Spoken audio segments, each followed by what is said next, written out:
1.5 लाख का लीड तो कुछ भी नहीं है। शिवराज सिंह चौहान जी की लीड 8 लाख से ऊपर की है।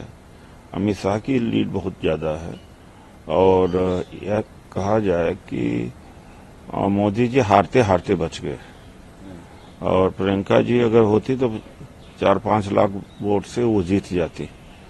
ये सब मान के चला जा रहा कि और चला भी जाता है कि जिस तरह से हाइप पर बनारस का चुनाव या ऐसे जगहों का चुनाव होता है कि अरे भाई हम विपक्षी भूमिका निभाने आए हैं, लेकिन यहाँ तो जीतने की भूमिका में आ गए थे।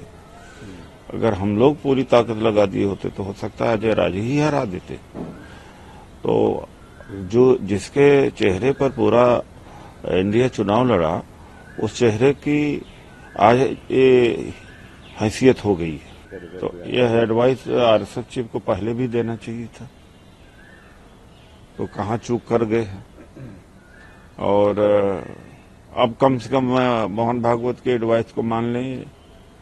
वैसे कायदे से जब पूरा विपक्ष शोर शराबा कर रहा, संघर्ष कर रहा था, तब भागवत जी कहाँ थे जब सारा जल गया मणिपुर और कितना ज्यादा वहां कटुता और वैमनस्य हो गया, खून खराबा हो गया है, हो ही रहा है, तब बोल रहे हैं।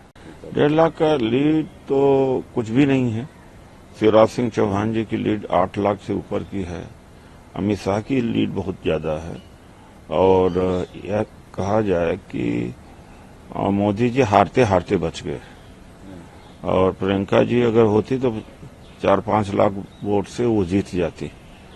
ये सब मान के चला जा रहा कि और चला भी जाता है कि जिस तरह से हाइप पर बनारस का चुनाव या ऐसे जगहों का चुनाव होता है कि अरे भाई हम विपक्षी भूमिका निभाने आए हैं, लेकिन यहाँ तो जीतने की भूमिका में आ गए थे।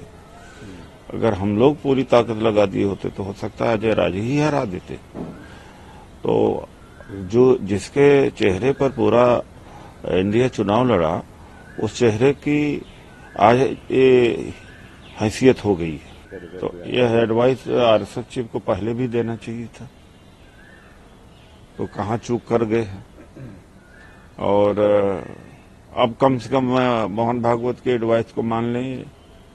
वैसे कायदे से जब पूरा विपक्ष शोर शराबा कर रहा, संघर्ष कर रहा था, तब भागवत जी कहाँ थे जब सारा जल गया मणिपुर और कितना ज्यादा वहां कटुता और वैमनस्य हो गया, खून खराबा हो गया है, हो ही रहा है, तब बोल रहे हैं।